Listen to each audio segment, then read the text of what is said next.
नमस्कार, माली समाचार हिंदी में आपका स्वागत है। मैं दिनेश माली। आज की खबर कर्नाटक चुनाव के बारे में। 80 साल के येदियुरप्पा को कमान, बीजेपी की मजबूरी। चुनाव से पहले कर्नाटक में मुस्लिम का रिजर्वेशन हटाया, सबसे पावरफुल लिंगायतों को दिया। कर्नाटक विधानसभा चुनाव की तारीखें आ गई है। यहाँ 10 मई को वोटिंग होगी, नतीजे 13 मई को आएंगे। कांग्रेस 25 मार्च को ही 124 उम्मीदवारों की लिस्ट जारी कर चुकी है। बीजेपी की पहली लिस्ट अप्रैल के पहले हफ्ते में आ सकती है। कर्नाटक में अभी बीजेपी की ही सरकार है।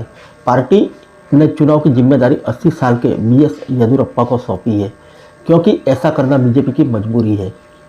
येदियुरप्पा की लिंगायत में मजबूत पकड़ है और लिंगायत सरकार बनाने में अहम रोल अदा करती है। बीजेपी सरकार ने चुनाव के चंद दिन पहले ही मास्टर टॉक खेलते हुए मुस्लिमों को मिलने वाला 4% रिजर्वेशन खत्म कर दिया। इसे लिंगायत और वोकालिंगा के बीच बांट दिया। पार्टी का टारगेट 150 सीटें जीतने का है। हालांकि सर्वे रिपोर्ट्स में भी बीजेपी को कांग्रेस के पीछे बताया जा रहा है, लेकिन बहुमत किसी भी पार्टी को मिलता नहीं दिख रहा। यह चुनाव येदियुरप्पा के लिए फाइनल टेस्ट की तरह है। वे पहले ही चुनाव राजनीति से संन्यास ले चुके हैं और अब बेटों के लिए यह जगह बनाना चाहते हैं। येदियुरप्पा अगर इस टेस्ट में पास हो गए तो बेटों का रास्ता आसान हो जाएगा। उन्होंने इस बार बीजेपी को 130 सीट जिताने का टारगेट रखा है। हालांकि 2018 में सरकार बनाने वाला कांग्रेस और जेडीएस अभी गठबंधन पर चुप है। अगर दोनों पार्टियों साथ आ गई तो बीजेपी की मुश्किलें बढ़ जाएगी। येदियुरप्पा के बेटे विजेंद्र इस बार पिता की सेफ सीट रही शिकारीपुरा से टिकट की दावेदारी कर रहे हैं। उन्हें टिकट मिलना करीब तय है।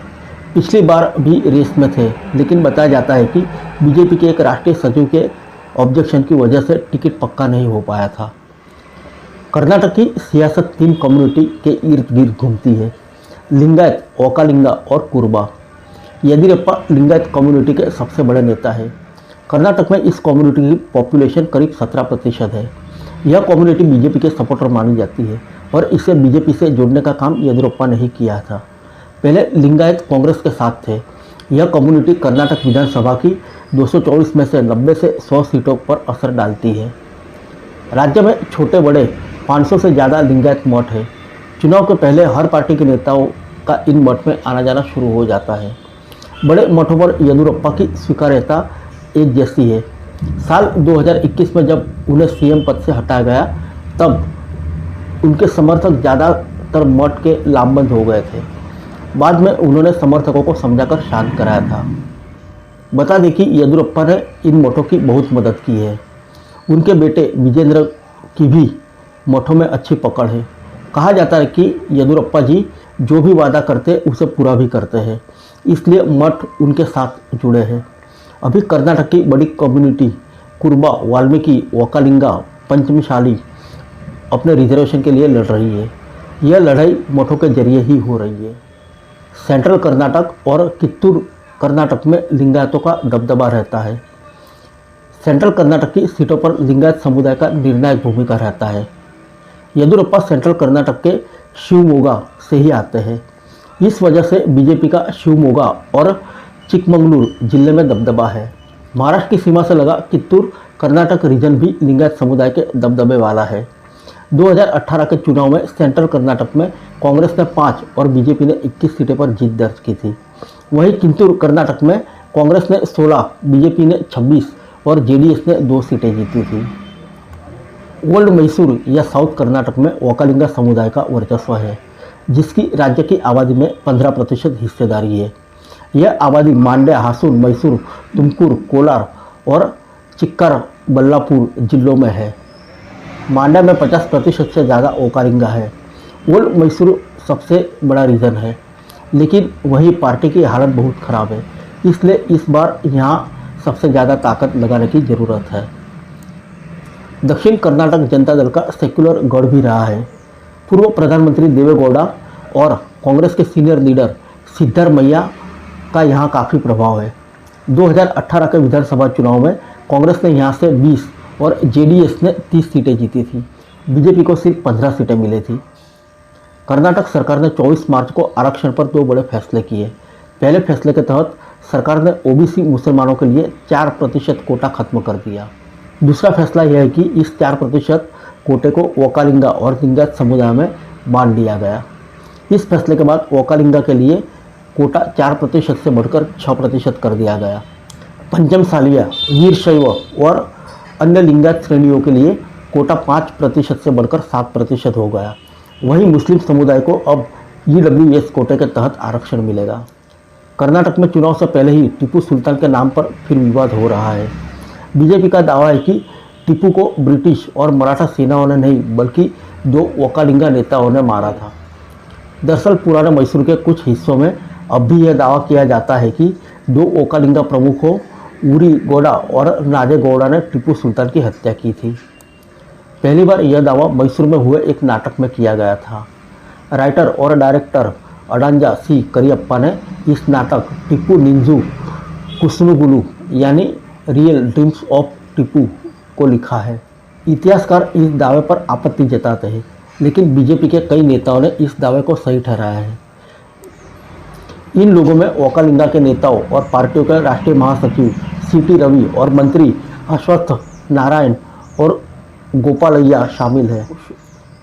अश्वत्थ नारायण और शोभा करंदलाजे जैसे भारतीय जनता पार्टी के केंद्रीय मंत्री यह भी दावा करते हैं कि उरी गौड़ा और नांजे गौड़ा के होने के बारे में ऐतिहासिक सबूत मौजूद है। मुख्यमंत्री रहते हुए येदियुरप्पा पर घोटालों के आरोप लगे थे। उन्होंने अपनी संपत्ति डिक्लेयर की थी, जिसमें 500% की बढ़ोतरी दिखाई गई थी। यह बढ़ोतरी मुख्यमंत्री पद से पहले और पद पर रहने के बाद की थी। कहा जाता है कि भारतीय जनता पार्टी ने 2011 में जबरदस्ती उनसे इस्तीफा दिलवाया था। लंबी जांच के बाद अक्टूबर 2016 में CBI की स्पेशल कोर्ट ने उन्हें सभी आरोपों से बरी कर दिया था। एक वक्त पार्टी ने भी येदियुरप्पा से दूरी बना ली थी, लेकिन पार्टी के सर्वे में पता चला कि येदियुरप्पा के दूर होने का नेगेटिव इम्पैक्ट हो रहा है। तब हाईकमान ने उनसे बातचीत शुरू की। कर्नाटक में भारतीय जनता पार्टी 20 जुलाई 2019 से सत्ता में है। इन 4 साल में उसे एक मुख्यमंत्री बदलना पड़ा। 28 जुलाई 2021 से यहाँ बसवराज बोम्मई CM है। कर्नाटक में फरवरी में RSS ने एक सर्वे रिपोर्ट बीजेपी को सौंपी। इसमें उसे 70 से 75 सीटें जीतते बताया गया। बहुमत के लिए 113 सीटें जरूरी है।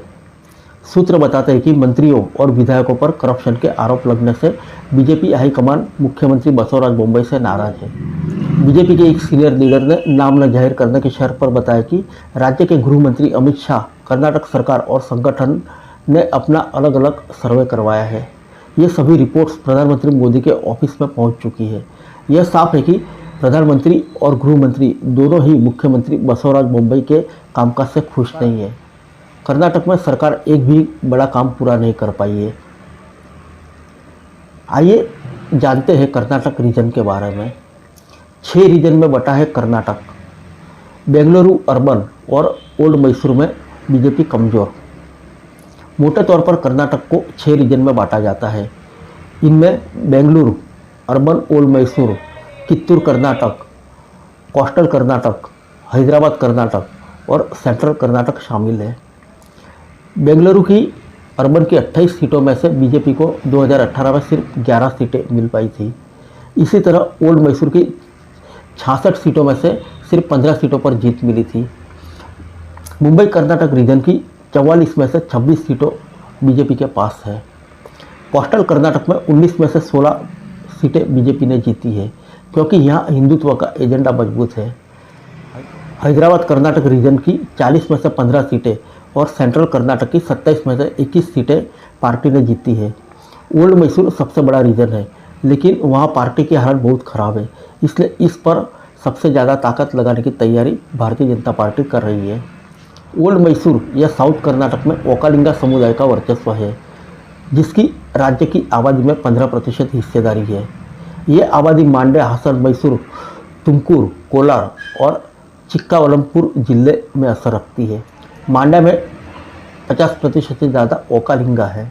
दक्षिण कर्नाटक जनता दल सेक्युलर का गढ़ भी है। फिर मिलेंगे अगले बुलेटिन में अन्य किसी खबर के साथ। तब तक के लिए इजाज़त दीजिए। नमस्कार।